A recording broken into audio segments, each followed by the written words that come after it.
Entonces vamos a dar inicio con el proyecto Hermana Mayor de Farmacología y voy a darle una pequeña presentación de mi persona. El día de hoy no prendo mi cámara porque está fallando y me está consumiendo internet.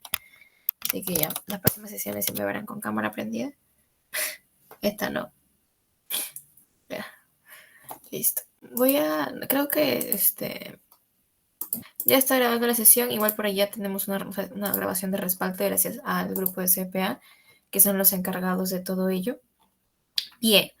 Veo que, bueno, primero que nada les doy la bienvenida al proyecto Hermana Mayor de Farmacología. Este proyecto es básicamente de nosotros, gracias a la Sociedad Científico Médico Estudiantil de nuestra universidad aquí en Lima y al Comité Permanente Académico que se encarga pues de que todos ustedes mejoren académicamente y han creado este hermoso proyecto. Me presento un poco para mi persona, para que ustedes vayan viendo qué vamos a desarrollar el día de hoy. Vamos a hacer sesión de clase, no se preocupen, pero esto es como una introducción para que más o menos vean cómo se va a desarrollar al menos mis clases, porque cada hermano mayor tiene sus momentos de clases distintos a los míos, ¿sí? Entonces vamos a ver la introducción, cómo es el proyecto, cómo vamos a desarrollar las sesiones y si algunos me preguntaron si si iba a haber sesiones presenciales. Me presento, ahí falta un poco más de información sobre mí porque no lo he actualizado bien, pero me presento a todos. Soy Talía Pinazo Ríos, soy estudiante de quinto año de Medicina Humana, estoy ahorita en el 10º ciclo dentro de la universidad. Ya me he desempeñado en varios cargos dentro de aquí de la sociedad y también dentro de mi vida académica. Actualmente soy directora del Comité de Educación Médica de IFIMSA, que es también parte de la sociedad, que van a haber nuevos proyectos también por ahí. He sido ya hermana mayor el ciclo pasado, también del curso de farmacología. Mis alumnitos les podrán dar muy buenas referencias de mí. Eh, y este ciclo vuelvo a retomar siendo hermana mayor de farmacología nuevamente, esperando poder llevar todos mis conocimientos de los que tengo hacia ustedes, para los que se han metido y están en ciclos que todavía no corresponde fármaco, poder sentarles una base, y a los que llevan fármaco actualmente en sexto ciclo, pues darle, como quien dice, las fijas este, para que puedan aprobar su examen satisfactoriamente. Yo trabajo a la par, también he sido directora de investigación en la sociedad del año 2024, también he sido badia académica de la universidad, he sido presidente de la sociedad, también me he desempeñado como docente particular de varios cursos, farmacología, microbiología, fisiopatología, de grupos pequeños en los cuales he trabajado, así que experiencia en docencia ya la tengo ya buen tiempo casi. Entonces, también me dedico un poco a la investigación, entonces, básicamente, si me ven en varios lados, siempre estoy presente por ahí. Y espero conocerlos ya poco a poquito. El proyecto Hermano Mayor, pues es básicamente como les estaba mencionando, nosotros como estudiantes de medicina de ciclos superiores buscamos enseñarles a ustedes el de ciclos inferiores sobre los temas de pregrado que son importantes. Uno de estos cursos que yo dicto es farmacología y busco que ustedes como estudiantes pues busquen tener ese nivel de conocimiento óptimo para aprobar y pasar el curso y también entender el trasfondo del curso para su vida clínica, ya que yo también desempeño en la parte del hospital, ¿no? Que ustedes adquieran todos los conocimientos durante la formación de pregrado. Recuerden que farmacología, en nuestro caso, es un curso que pertenece a ciencias básicas. Entonces, si no tenemos claro nuestras bases, cuando ustedes vayan al hospital, posteriormente, obviamente se les va a hacer mucho más complicado, ¿no? Bueno, este es un cronograma de sesiones que más o menos yo realicé. Obviamente no hemos empezado en la semana 2, lamentablemente empezamos ya en la semana 4, pero igual de todas maneras, a partir de ahora las sesiones de clases teóricas pues son acorde al sílabo que van a tener la Universidad Continental. ¿Por qué? Porque si bien es cierto, hay chicos que se han metido pues de cuarto ciclo y que está muy bien que vayan adelantando los cursos porque también la información es bastante densa y quieran aprender, los felicito. Yo también me tengo que centrar en los chicos que ahorita están en sexto ciclo y están llevando el curso y tal vez pues tengan las dudas de cómo van a aprobar el examen. Entonces vamos a hacer como una mezcla para ambos mundos. Durante la semana 6 o incluso las 7, en mi caso como yo sí no tengo problema de hacer clases en semana 7, podríamos hacer pues, está planeado un examen de conocimiento de evaluación control para los parciales, para los que asistan, ¿no? Y se va a hacer su retroalimentación respectiva, todo. De ahí las siguientes semanas de teoría. En la semana 8 sí no se toca porque eso ustedes están en parciales, igual que yo. porque al igual que ustedes yo soy estudiante, esa no la toco yo. Semana 9 a la 13 pues hago mis clases teóricas y bueno, particularmente, usualmente algunos hermanos mayores terminan aquí, pero en mi caso yo sí doy la disposición de que la semana 14 o 15 hagamos un control para el final. Ojo, tengo que resaltar que son 2 periodos de clase. ¿Eso qué quiere decir? Que los que ustedes han estado aquí se han inscrito para el programa Hermano Mayor, por así decirlo, el programa de suscripción es hasta el parcial. Posterior al parcial es otro programa por así decirlo, de inscripción, que ya después los encargados ahí que está CPA, que lo estoy viendo ahí, les van a pasar otra vez el link de inscripción. O sea, son 2 fases, por así decirlo, ¿no? Entonces, para que más o menos ustedes también tengan en conocimiento, o sea, la fase 1 y la fase 2 del curso, ¿no? Cada uno con su inscripción respectiva. De ahí de eso, vamos a seguir como les estaba mencionando la parte de la unidad 1, que es más o menos hasta donde deberían haber llegado, pero creo que recién se han quedado en adrenérgicos. Así que bueno, en realidad nosotros no vamos a tocar todos los temas. ¿Por qué? Porque sería mentirles que en 2 horas yo les voy a enseñar todo. Yo me encargo de enseñar lo esencial, lo práctico, lo que te va a funcionar para la vida y para la vida académica. Y obviamente para el examen. En la unidad 2 ya vamos a ver antihipertensivos, que la verdad es súper sencillo aprender antihipertensivos siempre y cuando lo hagamos bien. Anticoagulantes, broncodilatadores, antiulcerosos. Y vamos a seguir el esquema de las unidades que tiene pues la misma universidad dentro de sus estos. ¿Cómo vamos a desarrollar el curso? Nuestro curso va a iniciar como lo han visto. Yo doy 15 minutos de tolerancia. Tú entras después de eso.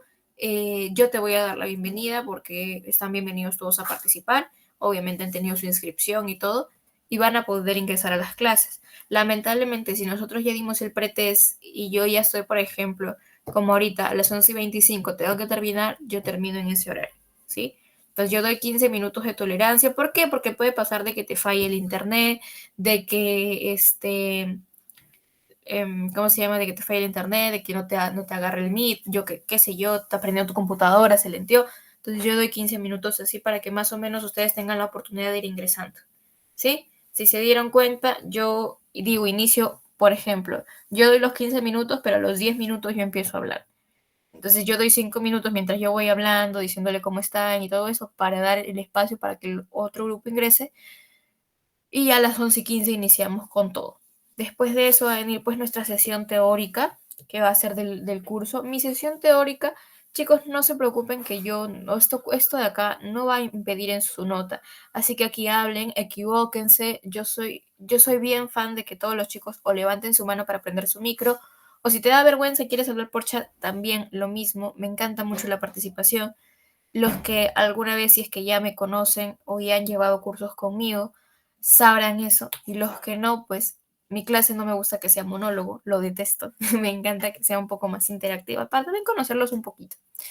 Luego viene pues su ronda de preguntas, naturalmente, todas las dudas que ustedes tengan, la idea es que se resuelvan aquí. Y luego de eso, pues una evaluación post-test. Entonces, que es después de toda la sesión teórica acerca de más o menos lo que hemos visto. Básicamente, y en caso de sesiones presenciales, las podríamos trabajar sobre todo para la evaluación de conocimientos, siempre y cuando pues haya gente interesada en ello, que eso yo lo voy a estar manejando en la semana 6 aproximadamente. Sí, básicamente para que ustedes tengan eso en conocimiento. Y si es que hay la cantidad de gente necesaria, se hace una sesión presencial. Si es que no, normal seguimos con las clases virtuales. ¿Alguna duda de más o menos cómo se va a llevar este curso?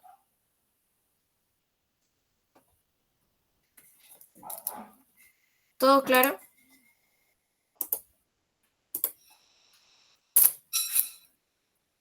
Bueno, voy a asumir que todo claro ya que me están levantando la manito. Igual si tienen dudas, el chat está libre y pueden levantar la manito cuando quieran. Ya no me hago problema en eso. Bien, chicos. Entonces, y ahora sí, para iniciar con este proyecto Hermano Mayor, vamos a iniciar con la primera sesión. Ojo, a diferencia tal vez de otros hermanos mayores o de otras clases que habrán visto, yo no trabajo mis clases a PPT, no me gusta. Yo trabajo mis clases a mano alzada, porque mientras ustedes me van diciendo, yo voy escribiendo. Yo soy muy así, para los que tal vez me conozcan, yo dicto clases de esa manera. Porque a mí dictar clases, ay, se cayó mi, perdón, porque para mí dictar clases con PPT no me manejo muy bien. Incluso en mis exposiciones personales no me gusta mucho usar la PPT.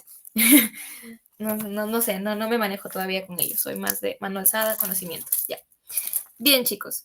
Entonces, para iniciar, vamos a hacer un pequeño esquema de resumen de las clases que han estado llevando los chicos de sexto ciclo.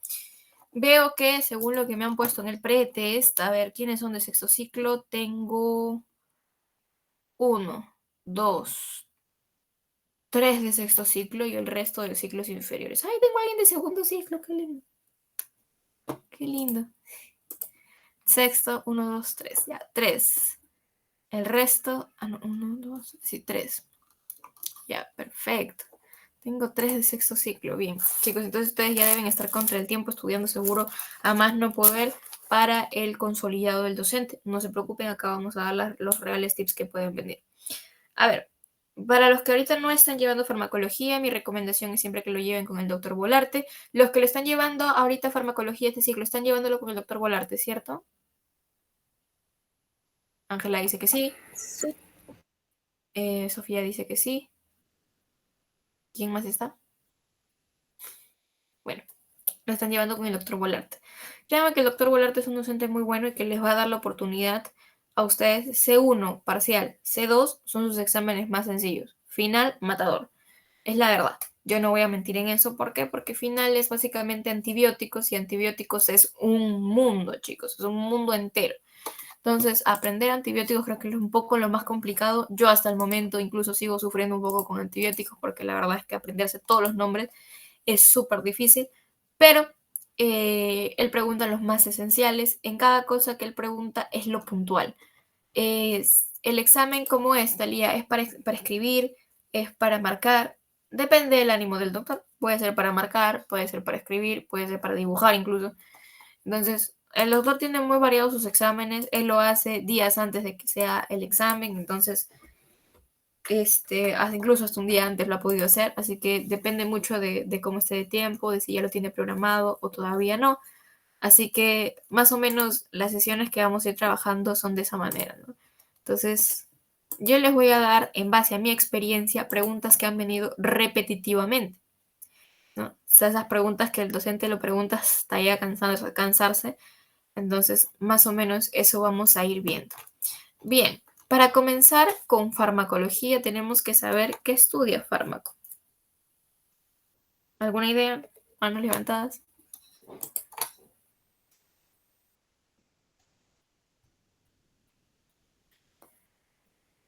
Ideas. La interacción del fármaco con el sistema el sistema biológico. Uh-huh. Para ver. Tengo entendido que estudia la acción del fármaco en el cuerpo y también lo que el cuerpo hace con el fármaco. Ajá, muy bien, ¿no? Sí, a mí me encanta que participen, gracias chicos. Exactamente, es la interacción entre fármaco y, como bien lo dijo su compañera, puede ser, como lo dijo uno, fármaco y el cuerpo, creo que fue Jonathan, y Ángela lo dijo como fármaco y el sistema biológico, exactamente lo mismo. En farmacología vemos básicamente todo lo que abarca la interacción, esa es la palabra, la interacción, ¿entre qué? Entre el fármaco que vamos a tener, ¿no? Y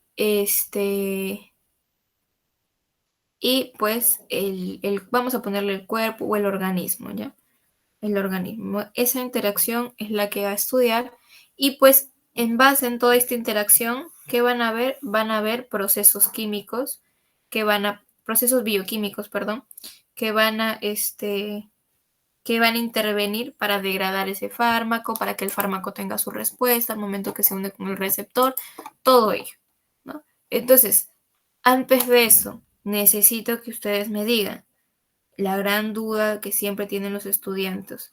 ¿Fármaco será igual que medicamento? ¿Sí o no? ¿Y por qué?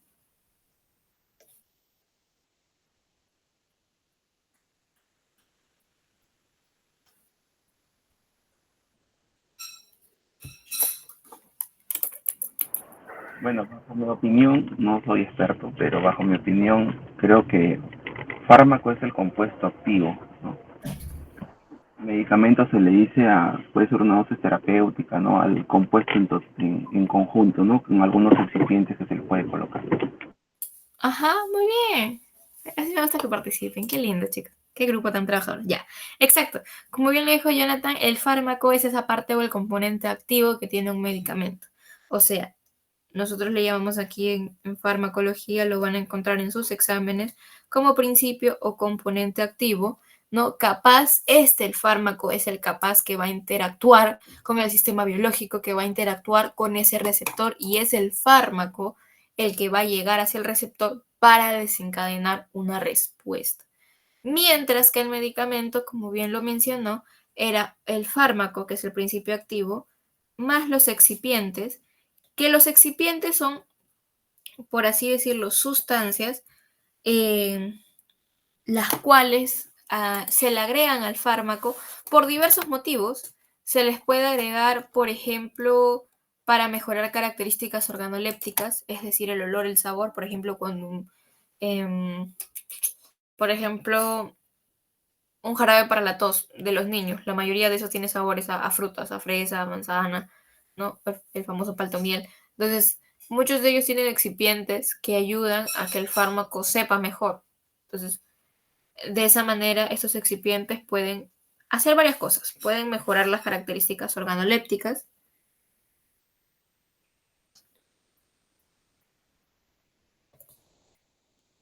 También pueden, por ejemplo, darle estabilidad al fármaco. Pueden ser un vehículo. ¿A qué me refiero con vehículo? Pueden ser que el fármaco lo pueda transportar gracias a estos excipientes.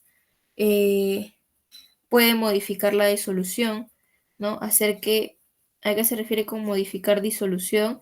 Se refiere a que para que el fármaco, por así decirlo, se desintegre un poco más lento y aumente, pues, el tiempo de acción que éste tenga en el organismo. Entonces vemos que los excipientes, no sé, cualquiera puede coger una pastilla, cualquiera puede coger un jarabe que tenga ahí en su casa y se va a dar cuenta que cuando usted revise la etiqueta te vas a dar cuenta que acá está el principio activo con sus gramajes y acá te van a poner así. Y eso significa excipientes. Y los excipientes son la otra parte del medicamento que pues básicamente va a dar todas estas características y muchas más. Esto es básicamente de manera introductiva. Recordemos también que los medicamentos deben ser sí o sí, deben ser seguros, deben ser eficaces y deben ser estables.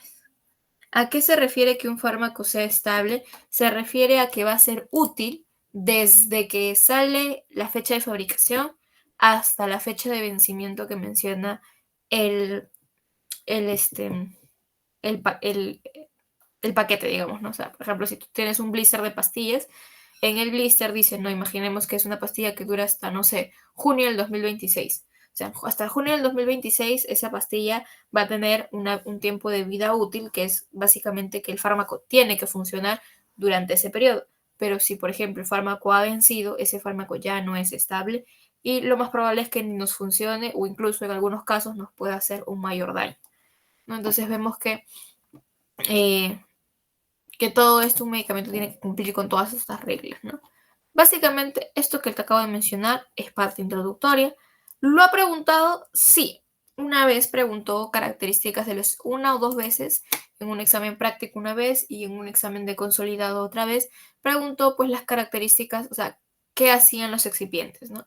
Básicamente te preguntó sobre esto que te acabo de poner acá. Hubo otra vez que también preguntó a manera de escritura en un examen de recuperación, preguntó la diferencia pues entre fármaco y medicamento. Entonces también ha venido para los chicos que están acá. Cosas sencillas que ustedes pueden saber. Entonces vemos que Ángela, sí. Talía, ¿cómo que examen de recuperación? ¿Qué es eso? ¿El doctor hace eso? Bueno, eso lo hizo en un ciclo, me acuerdo que ya la mayoría había salido recontra jalado. Entonces habían bastante cantidad y tampoco quería jalar a tantos y hizo un examen de recuperación para el parcial, como que no para cambiar tu nota, sino para sumarte 1 o 2 puntos y que en lugar de tener 9 tuvieras 11, ¿no? Entonces dio un examen de recuperación, pero eso fue porque la mayoría había jalado, lo cual dudo que pase en tu ciclo. No dio un examen adicional porque ya, por así decirlo, le dio pena a ese grupo.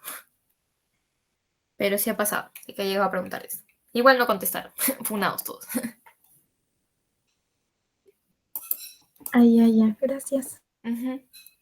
Si tu grupo le va bien, la regla, chicos, para que ustedes aprendan en la universidad, la regla de todo docente es que puede jalar hasta el 20% del alumnado. Eso quiere decir que si tú tienes un grupo de 20 personas y 4 de ellas salen jaladas, el docente lo va a tomar como que, ya, es normal. Si salen 8 o 10 jalados, como que va a empezar a preocuparse. Esa es la regla de todo docente de la universidad, para que ustedes sepan. Se llama la regla del 20%.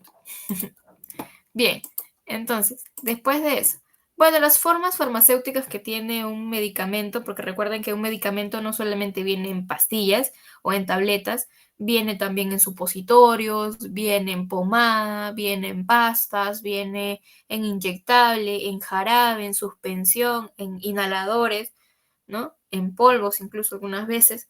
Talía, pero ¿de qué depende todo eso? Básicamente depende uno para, por ejemplo, a un niño no le vas a dar muchas veces una tableta porque se puede atorar. La mayoría de estos son de forma líquida. Por ejemplo, para poder entrar la vía de administración, imaginemos que es una enfermedad respiratoria, la vía más directa es inhalándola, entonces por eso necesitan los inhaladores, ¿no? Si es que es, por ejemplo, un fármaco que necesita llegar a la sangre con rapidez, debe ser un inyectable. Entonces, varía eso dependiendo, pues, de cómo se relaciona con el paciente, ¿no? Si la edad del paciente, la condición médica que tenga, la vía de administración que necesite, ¿no? Y con qué rapidez se debe liberar, ¿no? Es lo mismo tomarte una pastilla a tomarte una tableta a tomarte una cápsula, por ejemplo, una cápsula blandita. No sé si alguna vez ustedes habrán escuchado a sus padres decir, cómprame la cápsula blandita que a mí me hace efecto más que, por ejemplo, una tableta. ¿Alguna vez han escuchado eso de sus padres o de sus familiares? Que siempre los medicamentos, los que son caros, la mayoría son las cápsulas blanditas, esas que se aprietan y nada más sale todo. Y hay mucha gente que cuando va a los hospitales dice, deme de esos porque de las otras no me hace nada. Y no es que no le haga nada, sino que demora más tiempo en hacerlo, porque no es mismo el tiempo de degradación de una cápsula blanda al tiempo de degradación de una tableta. La cápsula blanda se desintegra al instante, mientras que la tableta demora un montón. Entonces no es que no haga efecto, sino que se demora más tiempo en hacer efecto. Entonces también dependiendo de qué tan rápido quieras el efecto, también depende pues su forma farmacéutica. Entonces vemos que eso es básicamente una parte introductoria. También depende la forma del medicamento, también depende de su costo. Entonces vemos que esto de acá es básicamente introducción. ¿Qué otra cosa yo tengo que saber aquí? Las vías de administración de los fármacos. ¿Qué vías de administración conocen? Bueno, del medicamento, no del fármaco. Vías de administración. ¿Qué vías de administración conocen? Intramuscular, intravenosa, la parenteral. Intravenosa es parenteral. ¿A cuál te refieres? Ya, perdón. Sí, la parenteral. Ajá, dentro de las parenterales está la intravenosa, la subcutánea. Ajá, perdón. Yo aquí. La oral. Ya acá me dicen la oral. Intravenosa, intramuscular. La sublingual también. Ya, sublingual también. Subcutánea, que lo estabas mencionando. Subcutánea. Intradérmica. También, ¿no? Entonces, vemos que todas esas son formas de vías de administración de tipo, pues, más que nada inyectables. En el caso del oral, también tenemos, por ejemplo, la vía ocular. No sé si se han dado cuenta, las famosas gotitas para el ojo. La vía vía de administración inhalada, ¿no? Por ejemplo, para los fármacos para el asma, ¿no? Incluso vía rectal, por ejemplo, para los supositorios. En niñitos no le vas a dar a un bebito una pastilla y si no te quiere tomar el jarabe, la mayoría de lo que le hace es supositorio. Entonces, hay muchas vías de administración para los medicamentos dependiendo del mismo, ¿no? Entonces vemos que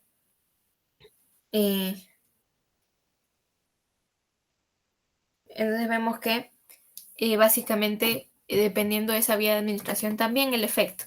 ¿Cuál es la vía de administración? Pregunta de examen. Pregunta de examen. ¿Cuál es la vía de administración? Y luego lo vamos a ver de nuevo y lo voy a repetir, que tiene un 100% de biodisponibilidad. Intravenoso. Exactamente, la intravenosa. Para los que no saben o no han llevado la clase todavía, lo vamos a ver más adelante igual la biodisponibilidad, pero la biodisponibilidad es aparte del fármaco, es el principio activo que llega al torrente sanguíneo, ¿sí? Porque así tú te tomes un fármaco vía oral, vía rectal, vía ocular, lo que tú quieras, así te lo pongan intramuscular, de vía oral, de vía rectal, no sé, todo ello sí o sí tiene que llegar a pasar a la sangre, la mayoría de los fármacos, la gran mayoría.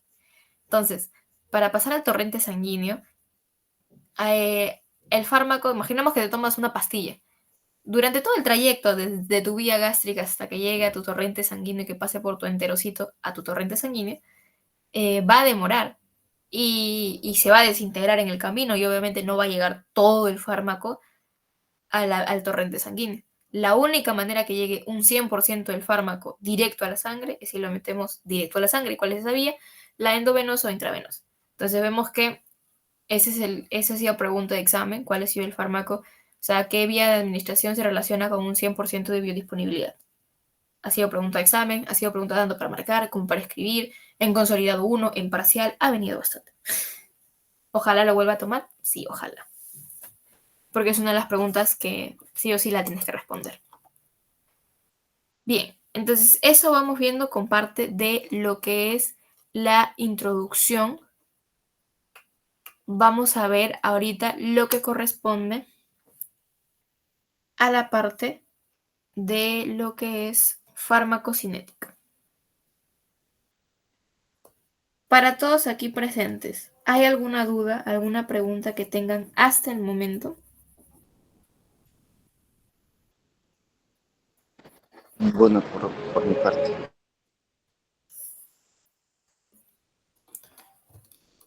¿Los demás?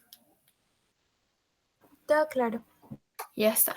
Vamos a ver ahora sí farmacocinética. Que básicamente la farmacocinética, a ver, ¿quién me puede dar ideas de qué es lo que cree que es la farmacocinética? El recorrido del fármaco por el organismo. Exactamente. Muy bien. La farmacocinética, su objeto de estudio es el recorrido del fármaco por el organismo, tal día como básicamente tu cuerpo va a mm, tu cuerpo va a dar acciones sobre el fármaco durante un periodo de tiempo y eso es lo que básicamente vamos a ver. Entonces, para mayor explicación vamos a usar una mnemotecnia. Ese es muy bien lo que dijo mi querida Ángela. Sí reconozco su vocecita. Recorrido del fármaco por el cuerpo, ¿no? O por el organismo, vamos a ponerlo mejor. Recorrido del fármaco por el organismo. Para eso, nosotros tenemos que seguir una mnemotecnia que para mí es muy, muy sencilla de creo que de aprender, que es la liberación, que es un proceso un poco antes de esto.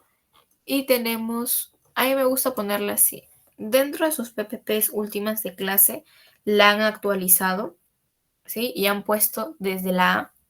Pero igual vamos a tomar la L para que ustedes sepan cómo se libera un fármaco antes de que se absorba. Entonces vamos a ver L, A, B, M, E. LATME. Últimamente solo están tomándolo como ATME desde la parte de la absorción, pero a mí me gusta mencionar la liberación porque yo creo que también es importante claro, exactamente, Sofía, LATME. Dentro de las PPTs últimas del docente que he podido obtener, se ha comido la L de liberación. No obstante, siempre es bueno saberlo. ¿Por qué? Porque un fármaco, al menos de vía oral, pasa por todos esos procesos para poder llegar al torrente sanguíneo. ¿Sí? Entonces vamos a ver. La parte de la L significa liberación, que es el momento, imaginemos tú, que tu fármaco tú lo tomas vía oral. No soy una gran dibujante, chicos, pero se hace el intento. Imaginemos que este es tu estómago y este es tu intestino. Ya está. Tú te tomas un fármaco. Imaginemos que te tomaste un paracetamol de 500 miligramos porque te dolía la cabeza. ¿Ya? Entonces, ¿dónde, si tú te tomas un fármaco vía oral y la liberación está en su cuaderno de trabajo? Exactamente. Ajá. Ya, para los chicos que están llevando sexto, vienen cosas del cuaderno de trabajo, algunas. Más que nada, las preguntas que están para marcar dentro de su cuaderno de trabajo, chicos, esas pueden venir en el examen. O similares, al menos. Ojito.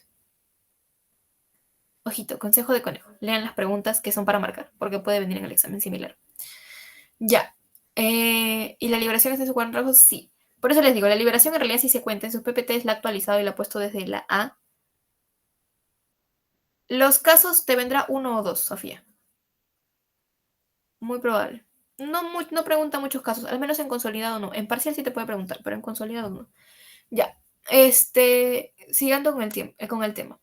La liberación que vemos antes de todo el proceso, usualmente se da en su mayoría, no digo que siempre, en su mayoría, en fármacos de vía oral. ¿Sí? ¿Por qué? Porque la mayoría de ellos tiene que entrar y a ver, pregunta del millón. Si entra por la boca, tiene que llegar al torrente sanguíneo, en donde pasa desde el sistema del tracto gastrointestinal al torrente sanguíneo. ¿Gracias a qué célula? ¿Qué Los célula? enterocitos. Exactamente, muy bien. Acá en tu lindo intestino hay células que son los enterocitos, que los que seguro están en segundo ciclo y recién están viendo el tema, habrán visto este dibujito cuando han llevado biología. Ti, ti, ti, ti, ti, ti.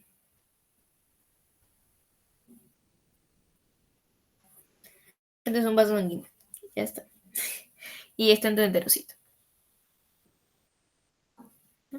Tiene que llegar tu medicamento hasta acá para que el enterocito, por así decirlo, pase desde la luz del intestino hacia el vaso sanguíneo. ¿Sí? Y ahí ya obviamente va a ocurrir lo que es la absorción. Pero antes de llegar ahí, tiene que pasar por todo tu tracto gastrointestinal. Y en todo tu tracto gastrointestinal va a pasar por una desintegración, luego va a pasar por una desagregación y luego por una disolución. Pregunta que ha venido alguna vez en el examen, alguna vez, si vuelve a preguntar, creo que ha venido una vez, una vez ha venido, de los tres de liberación, desintegración, desagregación y disolución.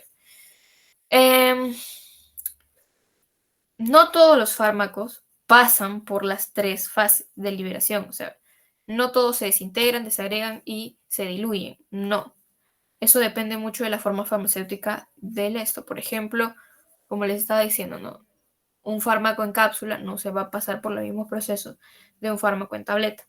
Pero al final, todos van a llegar a la disolución para que el fármaco quede solito.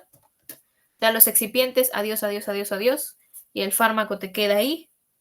Y, bueno, imaginemos ya, acá está tu fármaco. Vamos a ponerlo de moradito. Acá llegó tu fármaco ya. Ya no es el medicamento, esta es la porción de fármaco.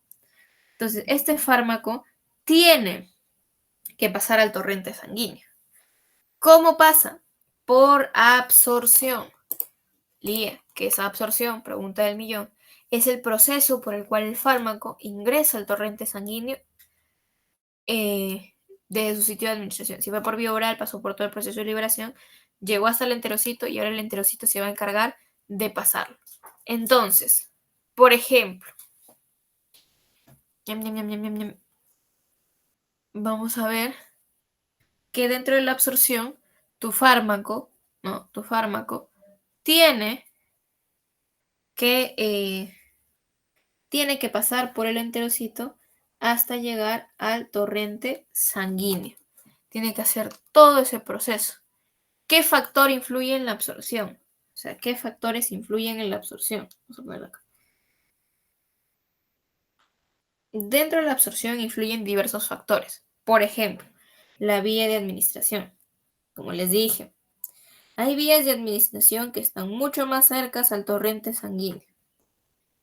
Si yo te digo que la absorción es el proceso por el cual un medicamento pasa desde, obviamente, la vía de administración hasta la circulación sanguínea, ¿qué vía de administración no hace absorción o no pasa por este proceso de absorción?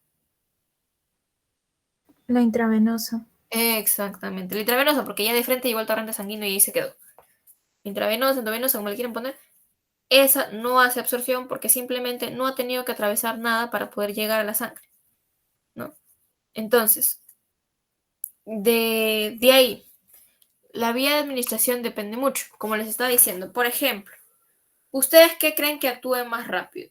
¿Un medicamento que se administre vía sublingual o un medicamento que se administre por vía oral? Sublingual, exactamente. Porque un medicamento sublingual, debajo de la lengua, hay más, por así decirlo, mayor cantidad de vasos sanguíneos para que pase automáticamente. Por eso es que muchos de los fármacos antihipertensivos eran sublinguales, ¿no? Entonces vamos a ver que la vía de administración depende mucho. Por eso también en la vía rectal los fármacos actúan al toque, porque hay una gran cantidad de vasos sanguíneos alrededor, en la cual pues este proceso de absorción se hace mucho más rápido. Entonces vemos que hasta acá es ello. ¿Hasta acá hay alguna duda? No por mi parte. Bien, perfecto. Entonces vamos a ver que no solamente está la vía de administración. ¿Qué más podría depender? Por ejemplo, la desnutrición podría influenciar en que hay o no absorción. La concentración del fármaco.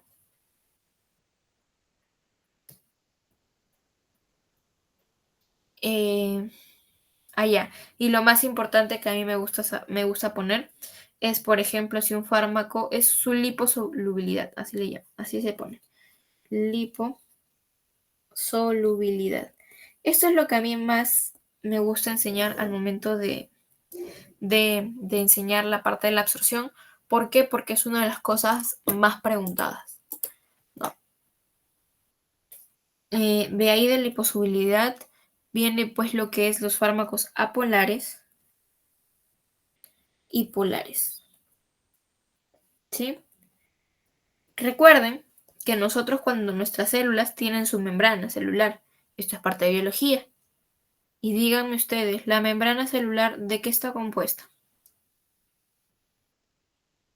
Fosfolípidos. Exactamente, de fosfolípidos. Y estos de aquí, sus cabecitas de los fosfolípidos, ¿son polares o apolares? Son permeables a las sustancias apolares. Exactamente, estas cabecitas son apolares. Entonces díganme ustedes, ¿quiénes van a pasar más rápido por la membrana? ¿Un fármaco polar o uno apolar? Polar. Exactamente, uno apolar. Estos fármacos, tipos de fármacos apolares, pasan con facilidad, atraviesan fácil, ¿no? Ellos entran rapidito porque se parecen a la membrana celular. O sea, la membrana dice, ah, ya tú eres como nosotros, pasa. Ahora, si es uno polar o que no están o que son ionizados, estos van a atraviesan con dificultad, ¿no? Con dificultad. ¿Por qué? Porque es como que si tú pones algo apolar y polar, ¡pum!, se rechaza. Y estos fármacos polares lo que van a necesitar es un transporte de manera activa, que si ustedes están llevando biología, sabrán que el transporte activo es con gasto de energía, ¿no? Va a requerir ATP para que ese fármaco pueda atravesar la membrana. Y obviamente si es un fármaco polar o en este caso el transporte va a demorar un poco más que simplemente los apolares que pasan por difusión simple o facilitada.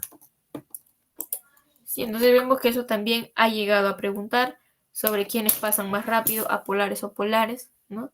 Con respecto a la membrana. Entonces vemos bastante eso.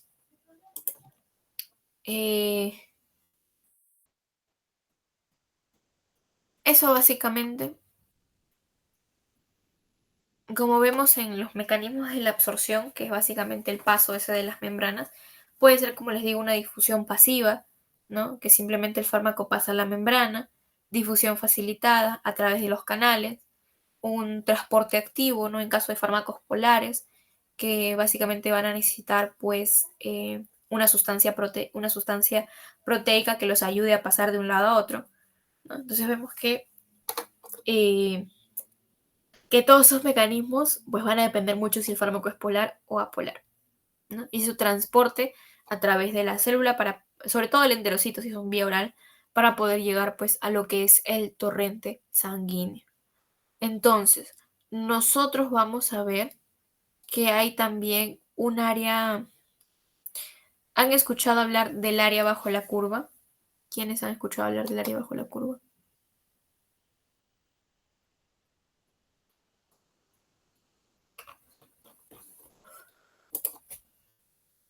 ¿Han llegado a escuchar del área bajo la curva? Sí, o sea, más o menos creo que hablaba sobre la biodisponibilidad y en cuánto tiempo se absorbía o hacía efecto, algo así, porque luego había un punto en donde el doctor explicaba que se daba el efecto máximo y luego iba bajando la curva. Es lo único que como que recuerdo un poco. Claro, vamos. El área bajo la curva no es tan difícil. Le llaman así, AUC. ¿Por qué AUC, Talía? Porque está en inglés. Area under the curve. Entonces, área bajo la curva. Está en inglés. El área bajo la curva. Lo voy a poner igual acá en español por si acaso.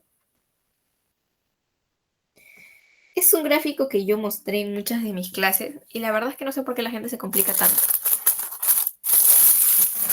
Y ahora sí, perdónenme. Perdónenme, es que mi escritorio está lleno de cosas. A ver, vamos a tener lo siguiente. Vamos a tener que hay, cuando nosotros llamamos el área bajo la curva es lo siguiente. Quien dijo que en medicina no se veían matemáticas se equivocó. Ya, vamos a tener lo siguiente. Este lado de acá, que vendría a ser tu eje Y, quienes han llevado matemáticas, va a ser lo que es tu concentración plasmática del fármaco. Va a ser la concentración plasmática de lo que es el fármaco. Y este eje X va a ser el tiempo. Entonces, cuando uno habla del área bajo la curva, cuando uno toma un medicamento, el que sea, va a generar algo así. Un poco feo, espérate. Ya está. Y todo esto que va a estar aquí, por debajo de esa curva, se llama el área bajo la curva, el AUC. Ahora, Talía, ¿cómo es eso? Te voy a explicar. Nosotros, cuando tenemos, por ejemplo,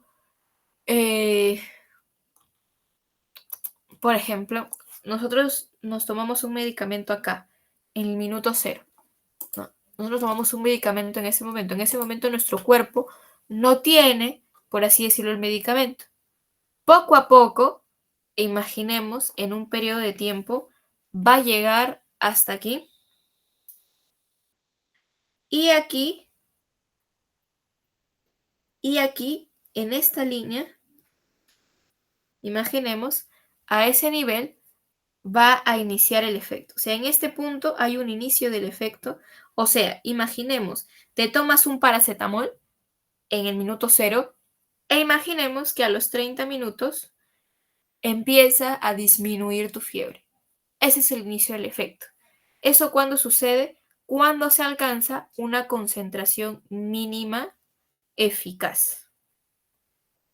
¿Sí? El fármaco tiene que llegar a una concentración mínima eficaz en el plasma sanguíneo para poder tener un efecto. Y este periodo de acá lo llaman en algunos libros el periodo de retraso, en otros el periodo de latencia. O sea, lo van a encontrar de las dos maneras, acorde a la literatura que lean. Y si lo leen en inglés, dice periodo de retraso. En otros libros, dice periodo de latencia. Entonces, de todas maneras, los vamos a poner los dos, pero es el periodo en el cual el fármaco está, por así decirlo, pasando por su liberación hasta su absorción, y ya cuando hay una concentración mínima eficaz en sangre, recién empieza el efecto. Después de eso va a haber un momento en el pico de la curva en el cual vamos a tener un efecto máximo, ¿no? Aquí, en este efecto máximo, va a haber una concentración máxima también. sea, va a haber más fármaco y más rápido va a suceder todo lo que el fármaco busca. O sea, ahí es donde ya tú te vas a sentir sin fiebre, sin nada, y tu fármaco está actuando. Pero como todo en esta vida, no podemos tenerlo, por así decirlo, por siempre. Obviamente tu cuerpo va a buscar eliminar el fármaco y en algún punto, imaginemos por aquí, bajó y en ese punto imaginemos que ya son las, por ejemplo, 6 horas, nos imaginemos, y el fármaco empieza a perder efecto. Y es aquí este periodo entre el inicio del efecto y la terminación del mismo, a este periodo nosotros le llamamos la duración de la acción, que también en otras literaturas lo van a ver como el tiempo de vida media de un fármaco. Y ahí es donde el fármaco empieza, ya después de eso, si bien es cierto hay concentraciones plasmáticas mínimas, vamos a necesitar, por acá decirlo, una nueva dosis para volver a elevar la curva. ¿Sí? Esta parte se entiende. Ángela, Jonathan dice que sí. Samantha dice que sí. Sí, Ahora sí queda un poco más claro cómo es el área bajo la curva. sí, Ya. Ahora, en su gráfico de sus PPTs, para los que tienen las PPTs del docente, habrán visto, espera, lo voy a poner acá. Está como concentración máxima. Habrán visto algo que, por ejemplo, imaginemos, voy a mover un ratito esto más arriba. Ya. Habrán visto algo así. Que por acá arriba hay lo que es una concentración mínima de reacción adversa, ¿cierto? ¿Han llegado a ver eso?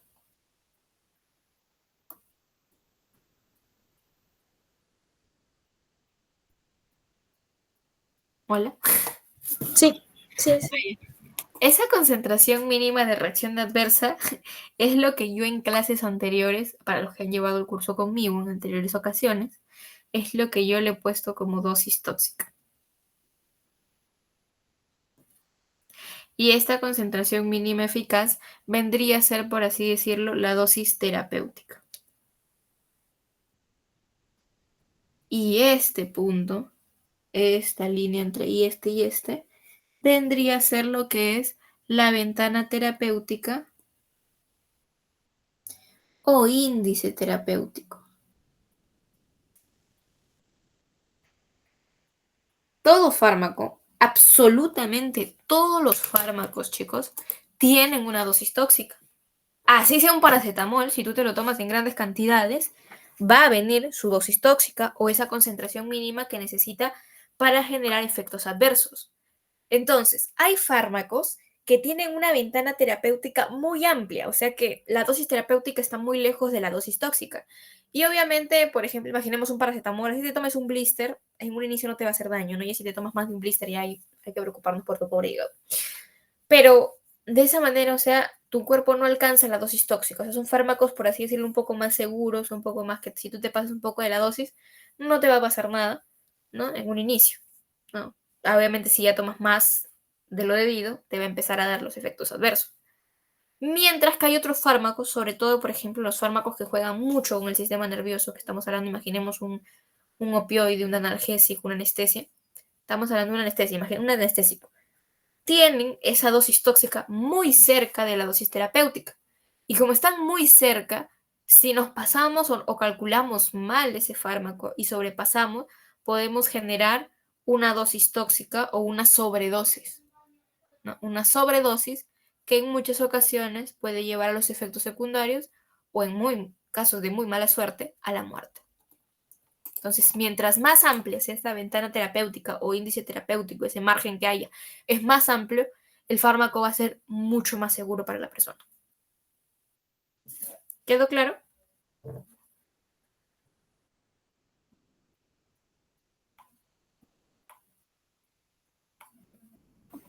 Sí. Bien.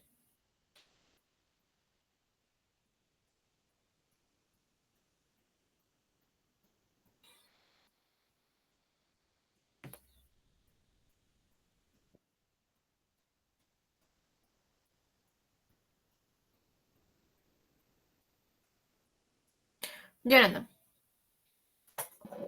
Una consulta. En el caso de un fármaco como por ejemplo el PIL, si bien es cierto es para regular el tema de la presión arterial, pero si esta presión Jonathan, no arterial, te llevo a escuchar, se te escucha muy, se te escucha a ver, muy, o sea, muy, se escucha mucho la bulla de afuera. ya. Una consulta, quería sacarme la duda. En el caso de un fármaco como por ejemplo el Enalapril, que es para ayudar a regular la presión arterial, si se le da a un paciente por primera vez y esta presión arterial desciende más de lo normal, ¿esto quiere decir de que el paciente asimiló de mayor manera el medicamento o que puede ser una dosis para ella mayor y que por ende puede haber una alteración? Bueno, el fármaco como el Enalapril en realidad es un fármaco muy seguro porque su margen de dosis tóxica no está tan cerca de la dosis terapéutica. Es muy probable que dentro de la misma persona, recuerden que no todos somos iguales, pueda haberle, por así decirlo, chocado y generar reacciones adversas. En ciertas personas, un fármaco que es segura para otras, para esa persona, no necesariamente ha alcanzado una dosis tóxica, sino que, por así decirlo, su organismo no ha aceptado el fármaco, por así decirlo. Y Ah, puede ok, generar gracias. efectos adversos, sí. Eso sí puede haber pasado. Si estamos hablando de Enalapril, es muy probable que eso haya pasado.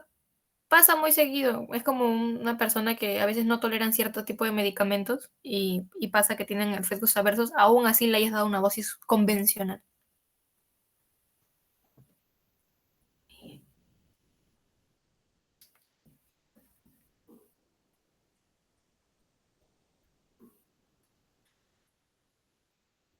Bien, entonces sigamos.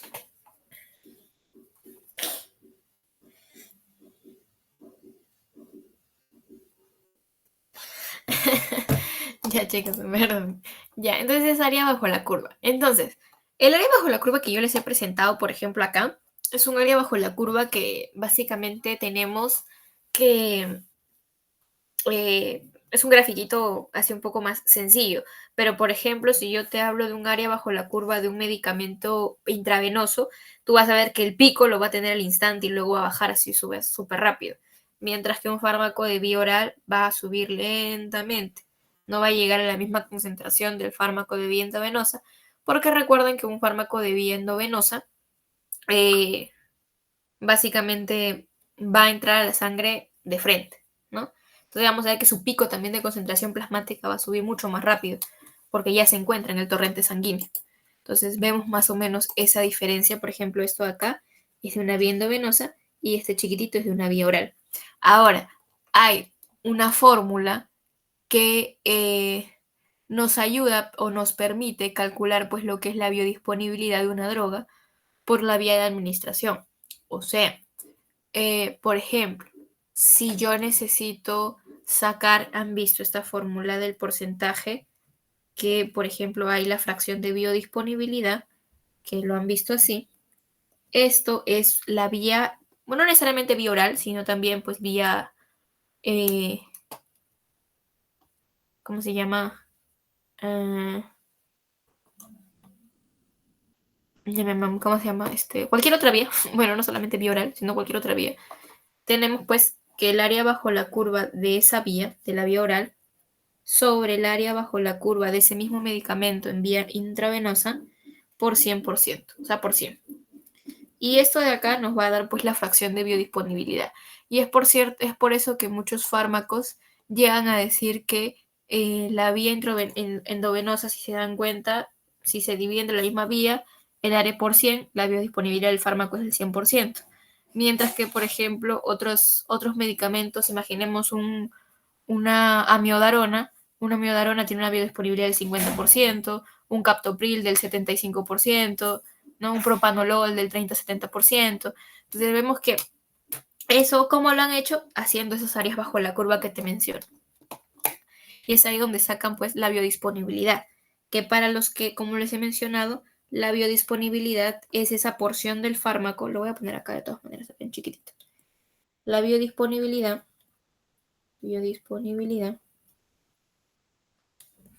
es esa fracción del fármaco, ¿no? El porcentaje del fármaco que se administró, ¿no? Y que alcanza la circulación sistémica.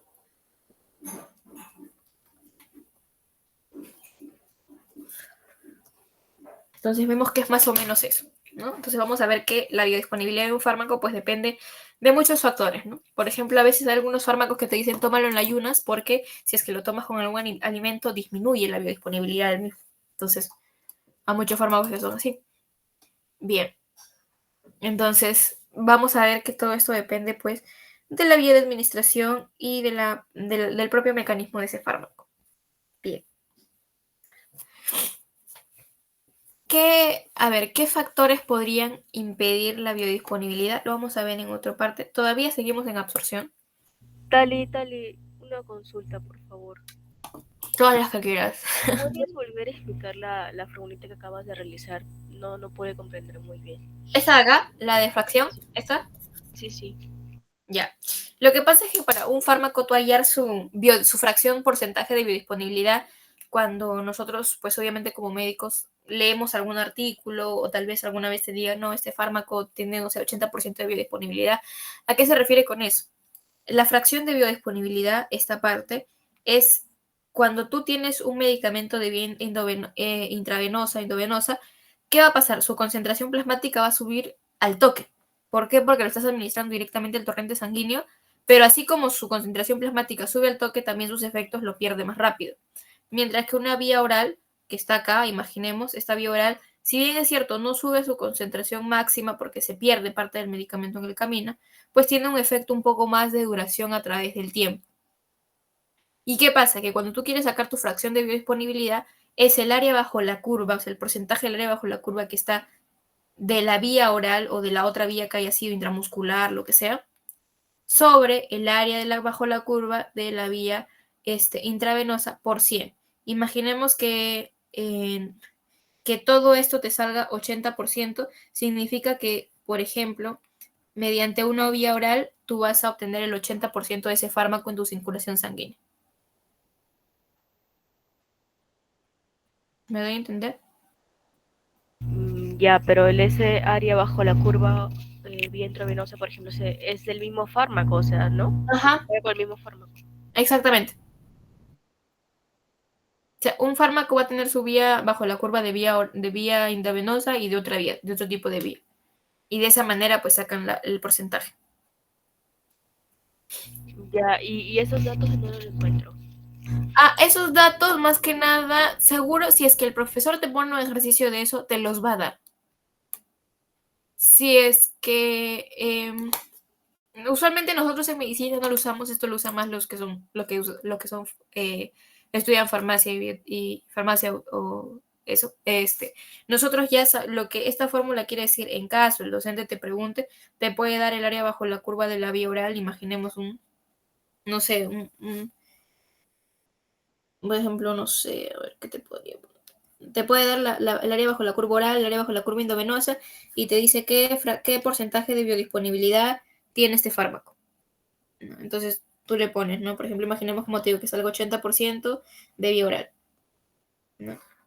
Y para nosotros en medicina, ¿para qué nos sirve? Por ejemplo, si nos dicen que el fármaco tiene 80% de biodisponibilidad, nosotros sabemos que el 80% de ese fármaco va a llegar al torrente sanguíneo. Nada más. O sea, no es que tú Gracias. no te lo van a dar para que tú lo calcules, porque eso no es parte de nosotros como médicos. Así es. Centrémonos en lo que es para nosotros. Yo sí soy bien sincera, chicos, porque en el sentido de que del 100% de lo que ustedes aprendan durante la carrera, el 20% nos va a servir para su vida profesional. Fuera de broma. Ya.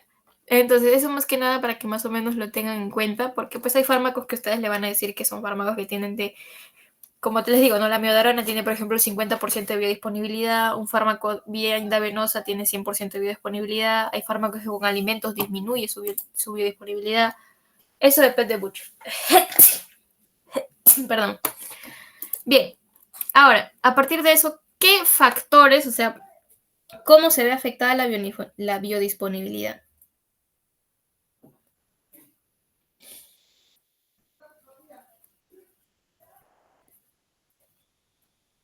¿Cómo se afecta la biodisponibilidad? Por cualquier cosa que afecte la absorción, ¿no? Imaginemos que, no sé, pues la persona tenga, no sé, pues un problema gastrointestinal. A ver, ¿qué podría tener? Atrofia de las microvellosidades de los enterocitos, por ejemplo. Esa persona va a ser muy difícil que pueda absorber un medicamento vía gastrointestinal. Y la biodisponibilidad obviamente va a ser muy reducida, ¿no? Entonces, por ejemplo, en personas que tienen eso en el intestino. Ángela. Sí, o sea, también aparte de eso había estado leyendo en el Katsun de algo que se le llama lo del primer paso, el efecto del primer paso, en donde decían que, por ejemplo, había, claro, pero también dentro de la mucosa intestinal o incluso se podría metabolizar parte del fármaco por la microbiota intestinal. Exactamente, sí. Porque ustedes recuerden que el fármaco, para que llegue al torrente sanguíneo, va a pasar por todo ese tracto gastrointestinal. E incluso hay un paso para que llegue a la circulación, que parte del fármaco pasa por el hígado, que se llama el metabolismo hepático de primer paso, para volverse un fármaco conjugado, por así decirlo, y poderse activar, ¿no? Cuando llega a los receptores. Entonces, cuando eso pasa, a veces parte de la droga, por así decirlo, se elimina, se queda por ahí.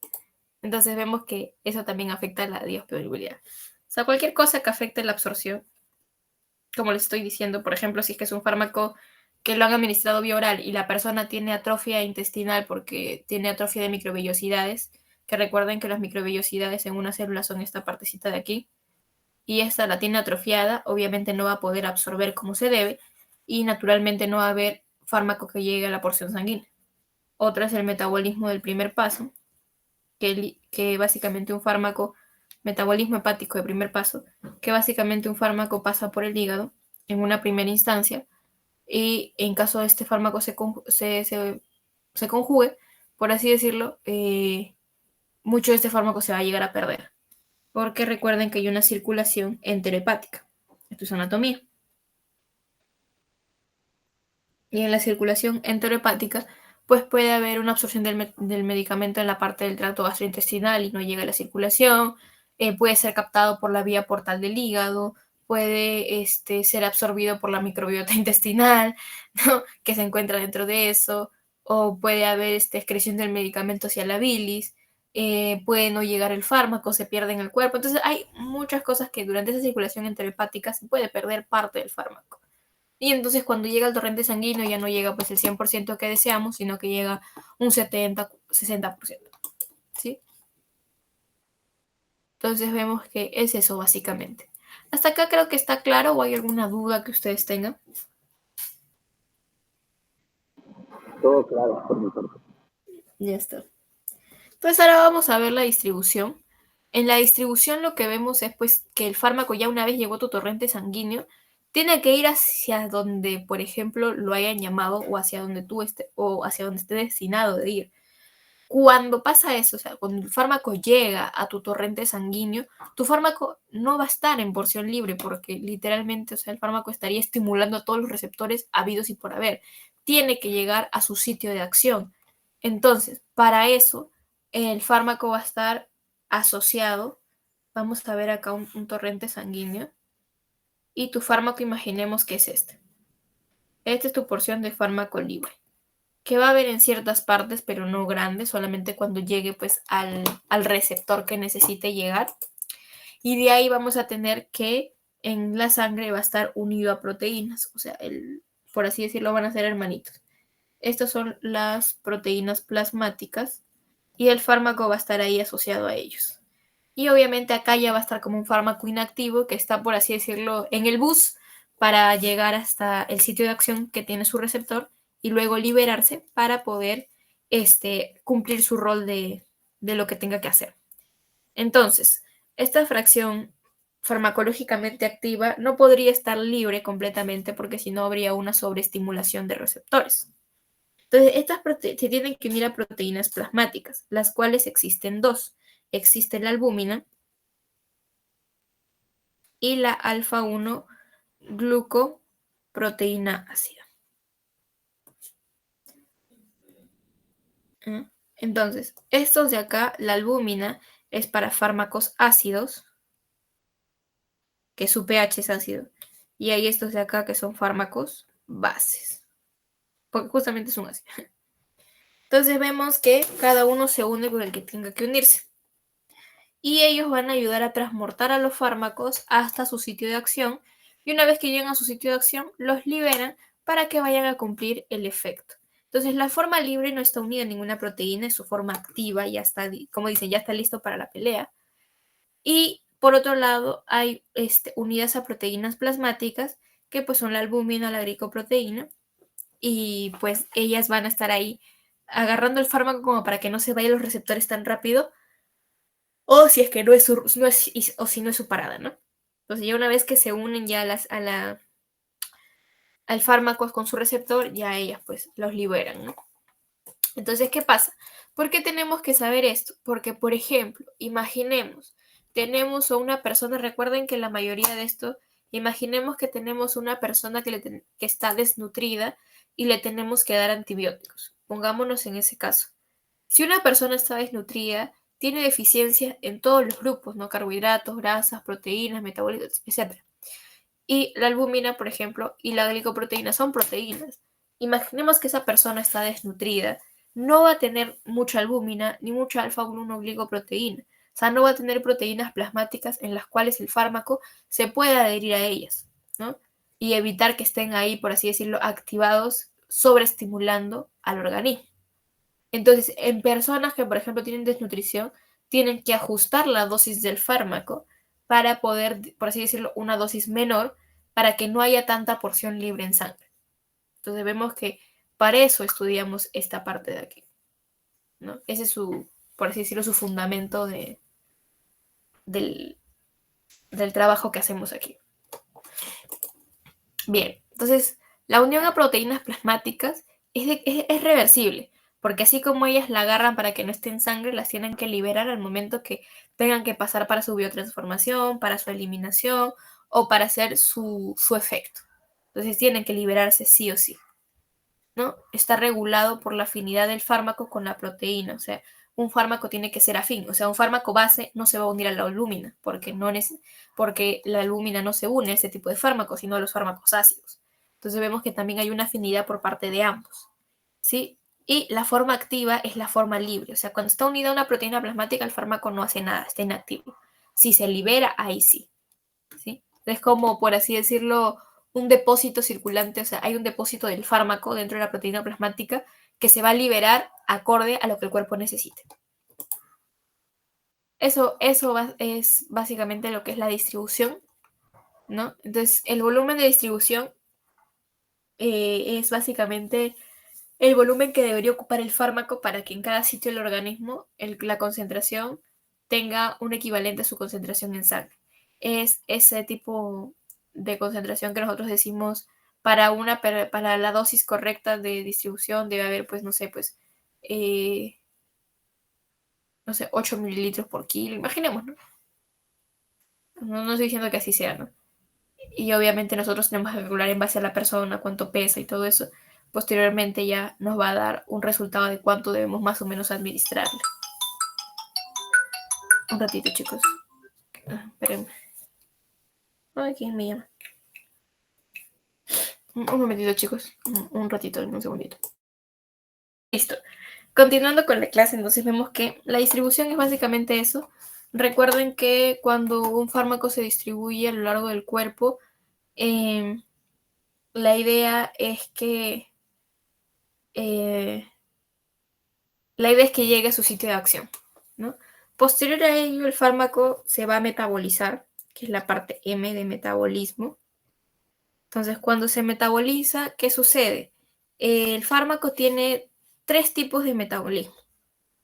Tenemos el uno, que es la bioactivación, que es básicamente, como su nombre lo dice, el fármaco que está inactivo va a pasar en el hígado a ser pues un fármaco activo, ¿no? O sea, por ejemplo, imaginemos que el fármaco tiene esta forma, va a pasar por bioactivación a tener esta forma, ya que su receptor es así.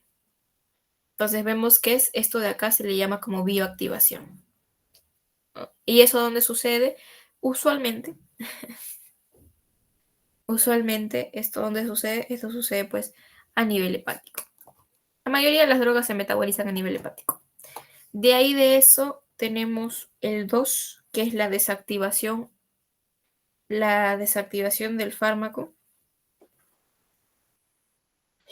No digo que esté en orden, sino que, ¿cómo se llama? Son 3 tipos de metabolismo que puede tener un fármaco. En el caso de la desactivación es al revés.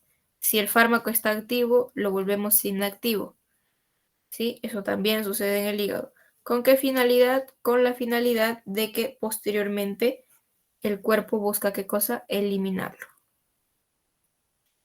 Y la tercera parte es para, por ejemplo, aumentar la polaridad de un fármaco. Es que eso quiere decir, cuando uno aumenta la polaridad de un fármaco, imaginemos, lo volvemos mucho más polar, aumentamos su polaridad, y recuerden que si un fármaco es polar, va a disminuir lo que es la absorción, y a su vez, lo que va a pasar es un aumento ¿de qué? De la excreción. ¿Dónde sucede eso? También en el hígado. O sea, la mayoría de las drogas son completamente hepáticas. Entonces, en su gran mayoría.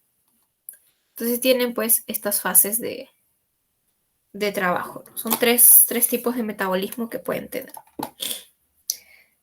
Allá. Allá. Esto también ha venido en pregunta de examen. En desactivación del fármaco, a este proceso se le llama también... ¿cómo se llama? Se me fue el nombre. Reacciones no sintéticas. Ahí está. Está con el nombre de reacciones no sintéticas. También tiene el nombre de reacciones de oxidación, reducción, hidrólisis. También le llaman reacciones de funcionalización. Así ha venido.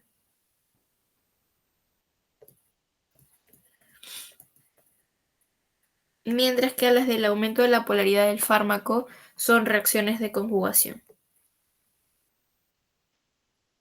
Esto venía en pregunta de examen. Y reacciones sintéticas. Ha venido para escribir, ¿no? Tipo, ¿cuáles son las reacciones sintéticas? O qué hacen las reacciones sintéticas. Justifique su respuesta. Las reacciones sintéticas son aquellas que aumentan la polaridad del fármaco con el fin de disminuir la absorción y promover su excreción. Punto. No hay más. Entonces, así más o menos pregunta el docente. Y bueno, de ahí de eso la excreción, que es la E. Ya vendríamos con la E. La excreción es la expulsión, ¿no? Es el paso del fármaco del medio interno que tenemos, pues al exterior. Recuerda que no todo se puede quedar en nuestro cuerpo. ¿Cómo se eliminan las drogas? Mayormente se metabolizan en el hígado y posteriormente pues puede pasar para eliminarse a través del tracto gastrointestinal mediante las heces, o en todo caso eliminarse por el riñón.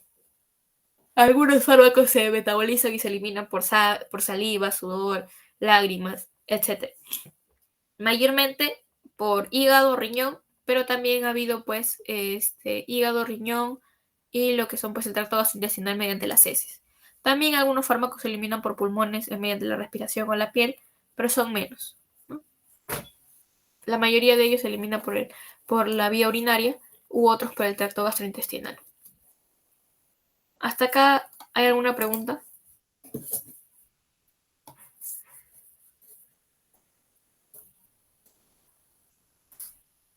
Chicos, No, Talia. ya. De acá, Talía, ¿qué me puede preguntar el doctor en el examen? De acá te puede preguntar las proteínas plasmáticas, De acá te puede preguntar sobre los fármacos polares y apolares. Te puede preguntar sobre el área bajo la curva, sobre todo te puede mandar a hacer este gráfico. Te puede preguntar qué es el índice terapéutico, que el índice terapéutico ustedes tienen que saber que es el margen que existe entre la concentración de la dosis terapéutica y la dosis tóxica, ¿no? Entonces, eso también ha preguntado en examen. Te puede preguntar pues por la vía de administración que te permite una biodisponibilidad del 100%. De ahí, ¿qué más puede preguntar? Bueno, sobre el metabolismo te puede preguntar pues cuáles son las reacciones de funcionalización o cuáles son las sintéticas. O sea, qué se dedica cada uno a hacer. Eso te podría preguntar sobre farmacocinética.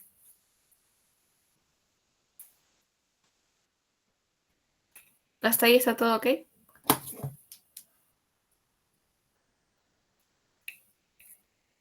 Bien.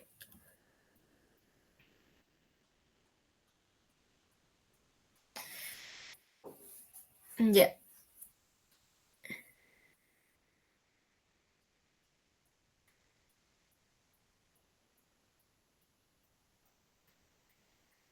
Ya. Después de eso está lo que es la farmacodinamia. En farmacodinamia en realidad es muy sencillo. No es mucho que ver porque lo que tenemos que hacer en farmacodinamia es pues saber los receptores, cuando es agonista, antagonista, agonista parcial. Vamos a ver eso. Denme un segundito.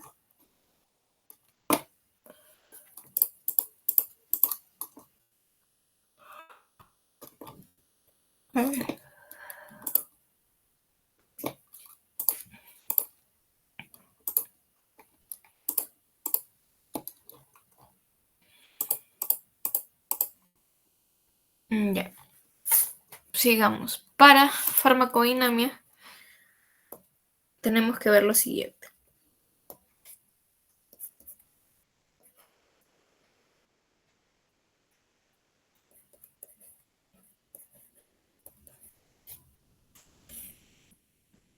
Ya. Para farmacodinamia tenemos que saber a quién me explica qué es farmacodinamia. O alguien que tenga alguna idea.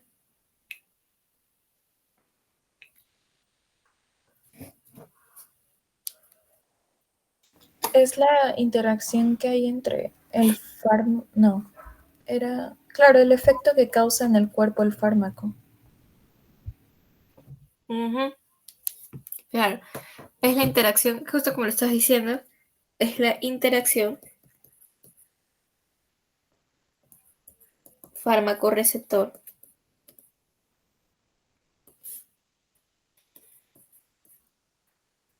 Interacción fármaco-receptor. Entonces, dentro de la interacción fármaco-receptor, tenemos básicamente que es, como bien lo dijo Ángela, lo que el fármaco le va a hacer al cuerpo, porque esta interacción se hace no por las puras, sino que se hace con el fin de obtener una respuesta fisiológica. Talia, ahí sí le podrías hacer bastante como que hincapié, o sea, tratar de explicarlo de una forma entendible, porque bueno, el doctor no hizo clase de farmacodinamia porque justo cayó en su cumpleaños. Solo nos hizo farmacocinética la primera semana y la segunda no vino. Terrible ese doctor. Lo voy a agarrar para la Chan. Ese doctor. ¿Qué le pasa? ¿Qué le pasa?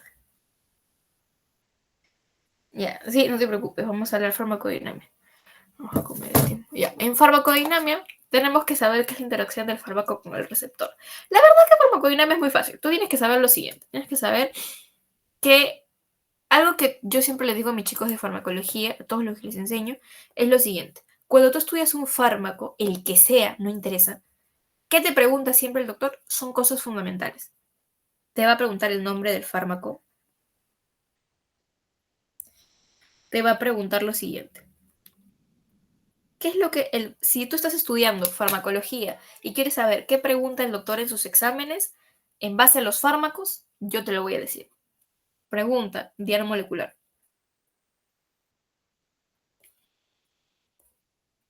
Pregunta lo que es pregunta lo que es mecanismo de acción.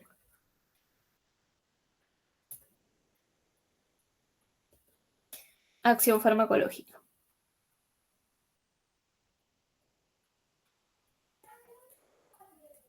Y efecto farmacológico.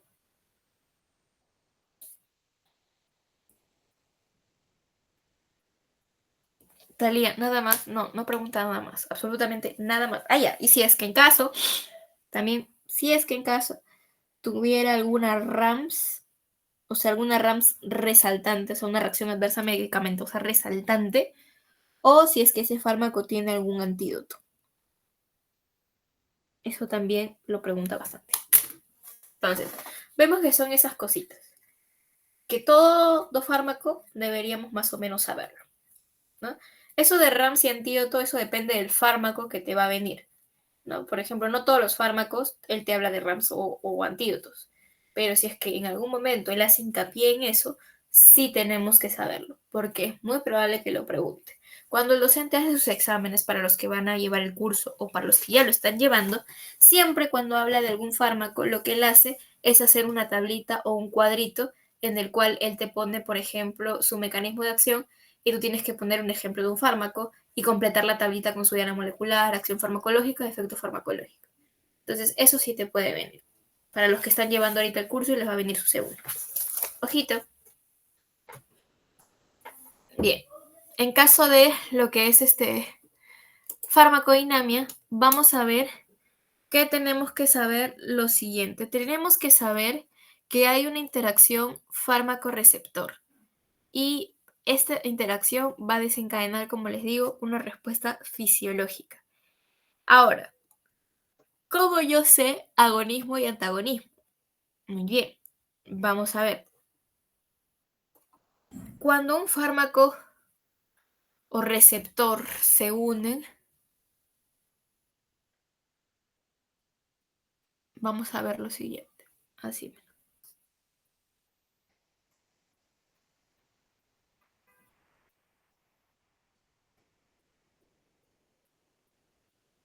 Tenemos así. Tenemos nuestra unión fármaco-receptor.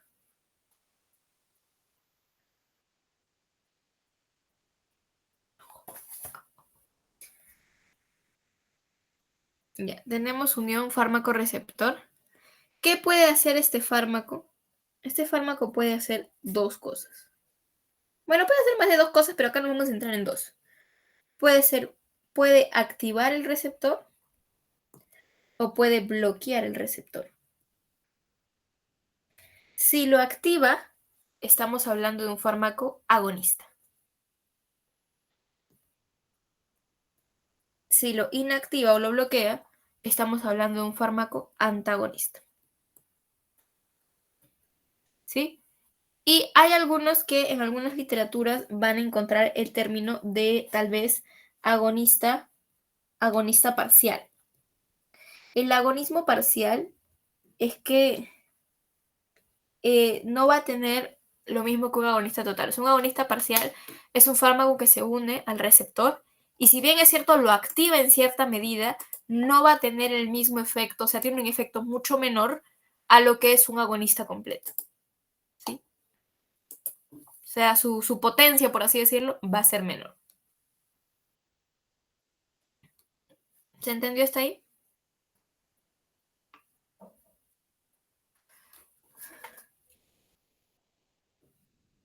¿Podrías repetirlo, por favor? Sí. Cuando un fármaco se une al receptor, usualmente ese receptor desencadena una respuesta. ¿Por qué? Una respuesta fisiológica. De paso tienen que saber su fisio. Entonces, cuando ese fármaco se une, al desencadenar la respuesta, imaginemos ese fármaco puede hacer que el receptor actúe como naturalmente actúa fisiológicamente y hace todas las funciones que debe hacer en el cuerpo, ¿no? Y eso es un fármaco agonista. Pero hay fármacos que deben haber escuchado agonistas parciales, que si bien es cierto, se unen al receptor, como no tienen casi la misma forma que el receptor, lo activan, pero es como que lo activan con una menor fuerza o con una menor respuesta fisiológica. O sea, imaginemos que, no sé, imaginemos que, que si ese, lo voy a poner de este ejemplo. Imaginemos que un fármaco agonista total, cuando se une al receptor, la persona puede correr 100 metros, pero con un agonista parcial, la persona puede correr 50 metros, o sea, tiene menos efecto. Sigue teniendo el efecto, pero en una menor proporción. Mientras que un antagonista bloquea y imaginemos que ya la persona ya no puede correr. ¿Se entendió? Sí. Ok. Creo que con ese ejemplo un poquito más clarito. Básicamente es eso. Entonces, básicamente es eso que lo que estábamos viendo. Hasta aquí es literalmente esto de acá, a esto de acá que ustedes ven, esto de acá va a ser su mecanismo de acción. Si bien es agonista o si bien es antagonista, eso de ahí es el mecanismo de acción del fármaco.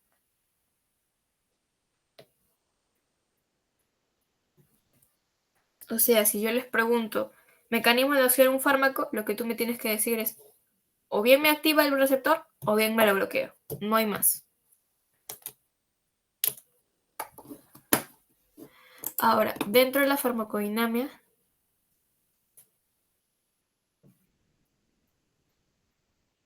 uy, se enojó. Dentro de la farmacodinamia tenemos también que saber que existen lo que son tipos de receptores, porque no necesariamente es solo uno, ¿no? Entonces,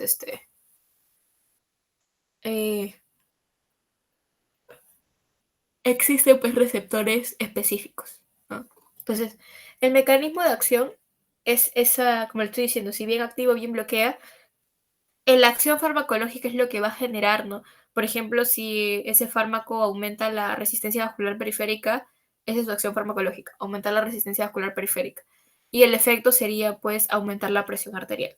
Entonces, vemos que ese sería el efecto. O sea, la acción farmacológica es lo que inmediatamente genera, perdón, lo que inmediatamente genera en el cuerpo a través de la célula, y el efecto sería, por ejemplo, si es un antihipertensivo, si es un anticoagulante, eso sería el efecto. Entonces, vamos a seguir viéndolo con más ejemplos para que no se me espante. Entonces, dentro de los receptores farmacológicos, existen diversos receptores que podemos trabajar. ¿Qué me va a preguntar el docente en farmacodinamia?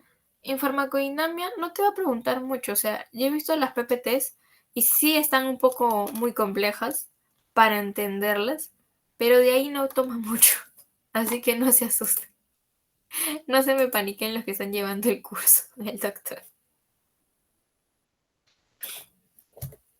Vamos a ver que aquí está. Ya, ahora sí, los receptores farmacológicos son distintos.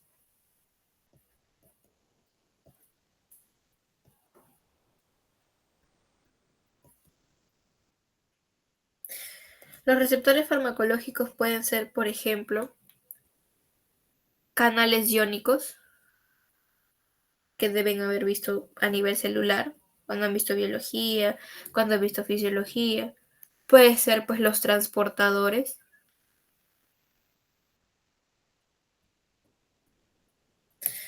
Puede ser, por ejemplo, las enzimas que hay en nuestro organismo.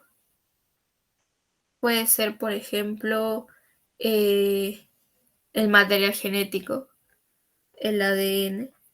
Entonces, vemos que pueden ser varios de estos tipos de receptores, cada uno con por así decirlo, con su propia interacción. ¿Cómo así? A ver, te explico.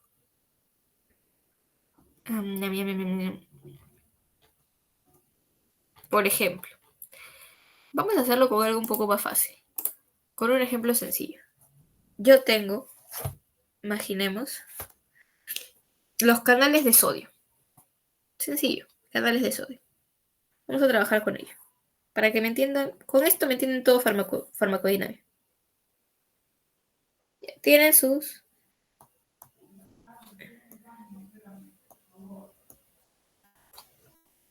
Ya, listo. Este es una célula imaginemos, que tiene su canal de sodio. Este es canal de sodio. ¿Y qué va a pasar? Este canal permite pues el ingreso de sodio. Y si permite el ingreso de sodio, pues permite el ingreso de lo que es pues iones positivos. Que genera lo que conocemos en medicina como una despolarización. Esto es biología, así que vamos por ahí tranquilos.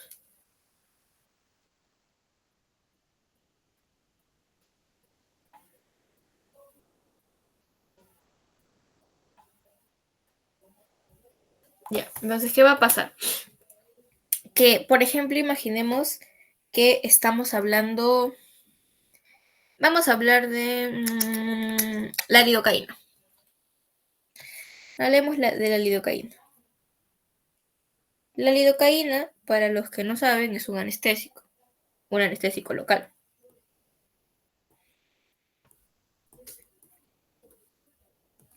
Ya sé. La lidocaína es un anestésico local que usualmente nosotros cuando imaginemos, vamos a imaginar una manito. Imaginemos que esta manito me quemé con fuego. ¡Pa! ¿Qué va a pasar? Tus terminaciones nerviosas, voy a graficarlo acá, vamos a señalarlo. Imaginemos que tienes tu terminación nerviosa. Tararara. Para que el impulso del dolor, o sea, esa sensación de dolor, esa señalización de dolor, llegue hasta tu cerebro, lo que tiene que pasar es por por células, ¿no? Que tienen canales de sodio asociados. Y ellos van a transmitir esa despolarización que tu cerebro va a interpretar como dolor. Entonces, la lidocaína, ¿qué es lo que hace? La lidocaína llega y bloquea el canal de sodio. Bloquea el canal de sodio de tal manera que si el canal de sodio no ingresa sodio a la célula ya no está despolarizada, sino que se deprime. Y cuando se deprime, esta célula ya no emite, no es que no te duela, sino que tú ya no sientes el dolor. Por eso se llama anestésico local, porque ya no está emitiendo la señalización del dolor, porque como los canales de sodio están bloqueados y esos son los que transmiten esa señal, entonces al no transmitir la señal, tu cerebro no llega a ninguna interpretación de dolor. ¿Me entiendes? Entonces ya no ingresa sodio, si se deprime, ¿qué pasa? No hay dolor. Entonces, como no hay dolor, ¿qué va a pasar? Vamos a ver. La lidocaína. Hagamos lo que hemos visto de los fármacos de acá. Vamos a ver. Me voy a pasar esto de acá.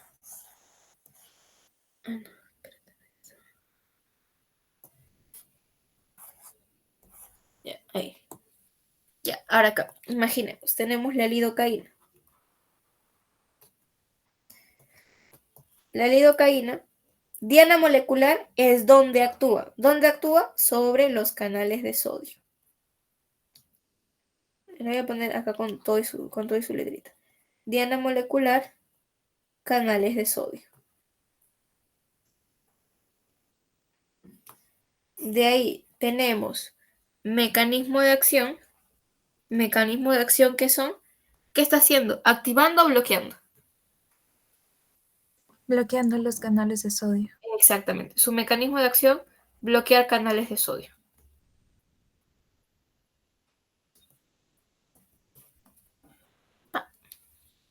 Porque le puse dos rayitos, ¿eh? Qué bruto, ya.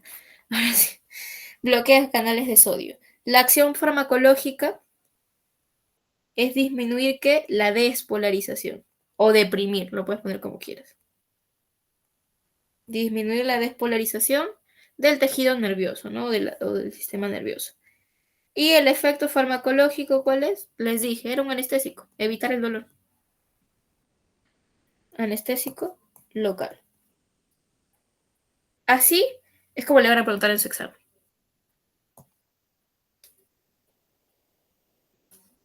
Más o menos es así. O sea, te van a poner un fármaco, imaginemos, Te van a poner, ¿no? Explica la farmacodinámica, no sé, pues, de un fármaco del sistema nervioso autónomo. Mm, ¿De cuál, de cuál, de cuál, de cuál, de cuál, de cuál? Ya, del bromuro de hipertropia, por ejemplo, que es un antimuscarínico M3. Entonces te van a decir, ¿no? Diana molecular, receptor M3, mecanismo de acción, bloquear los receptores M3, acción farmacológica, broncodilatación, efecto farmacológico, no, tratamiento de asma, no sé, algo así. ¿Me entienden? Así te van a preguntar, el doctor no se lo queda, tranquilo. Cuando uno tiene que saber un fármaco, tiene que saber esas cositas. Entonces, ¿qué pasa? Que para los que están llevando el curso actualmente, sexto ciclo, chicos, no se asusten si ven preguntas largas. Porque si vean una pregunta larga, créanme que lo que verdaderamente quiere el doctor, léanse la última línea y van a encontrar verdaderamente. Porque él te puede poner un caso clínico gigante. Y al final te puede poner, en base a lo que tú has leído del caso clínico, que por ejemplo era un caso clínico de una persona, con sobreestimulación del parasimpático, imaginemos, por órgano fosforado, te va a preguntar, ¿no? En base a lo preguntado, ¿cuál es el antídoto para el endoxima? Ya está. Es lo único que él te va a preguntar. No se asusten. Ir con miedo a ese examen es lo que pueden hacer. Te va a preguntar los fármacos principales. Hasta aquí, de verdad, esto de acá, chicos, que les he mostrado en esta hoja, esto es farmacodinámica. Los libros lo hacen en como 10, 15 libros, porque obviamente, o sea, 10, 15 páginas, porque acá explican mucho los términos, cada uno. ¿Qué te va a servir para la vida? Lo que te estoy mostrando. Saber para qué sirve un fármaco, dónde va a actuar y sobre todo saber ese receptor, qué es lo que hace. Porque si tú no sabes qué hace un receptor, obviamente no vas a poder darte una respuesta si es que te dan un examen, si es que llega un paciente, etcétera, etcétera, etcétera. ¿Sí? Entonces, más o menos vemos hasta acá lo que es farmacodinámica. Quiero saber si hay alguna pregunta. No, ninguna. Ajá. En farmacodinámica es interacción fármaco-receptor. O sea, tienes que saber el nombre del receptor, qué es lo que hace con el receptor y ese receptor qué respuesta tiene. ¿No? Si lo bloqueo, si lo activo, ¿qué pasa? Esa es tu acción farmacológica. Y el efecto es lo que básicamente a qué grupo del fármaco pertenece, si es anestésico, antihipertensivo, etc. Entonces, lo que hemos visto hasta el momento es farmacocinética, farmacodinámica, introducción a la farmacología. ¿Hay alguna duda que tengan los chicos que han estado acá? Tal vez los chicos de primeros ciclos.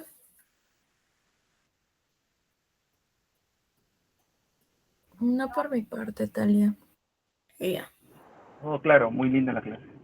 Gracias. Ay, me emociono, me pongo feliz. Bien, entonces, siendo ya la 1:06, son 1:06. ¿A dónde están mis cositas? Acá están. Ya. Para los chicos de sexto ciclo, ¿cuándo es su examen?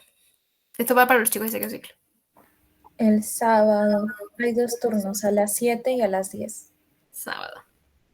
Para los chicos de sexto ciclo, por favor escríbanme al privado horarios disponibles para yo hacerles una ayudita con un examen para los chicos de sexto ciclo. Ojo. Si los de cuarto ciclo quieren participar, yo les daré también el acceso al examen, no hay problema. Los de segundo ciclo también están bienvenidos a participar, pero esto es más que nada para los chicos de sexto ciclo para darles como un plus adicional. Las siguientes clases igual continuaremos con sistema nervioso autónomo, antihipertensivos, pero para mis chiquitos de sexto ciclo que ya van a dar su examen ahorita nomás, para poder pasarme sus horarios libres y poder gestionar una reunión para hacer un examen tipo, así con todas las preguntas, así con todas para marcar, para escribir, para gráficos, y que ustedes puedan ir preparados a su examen. ¿Les parece bien? Qué lindo.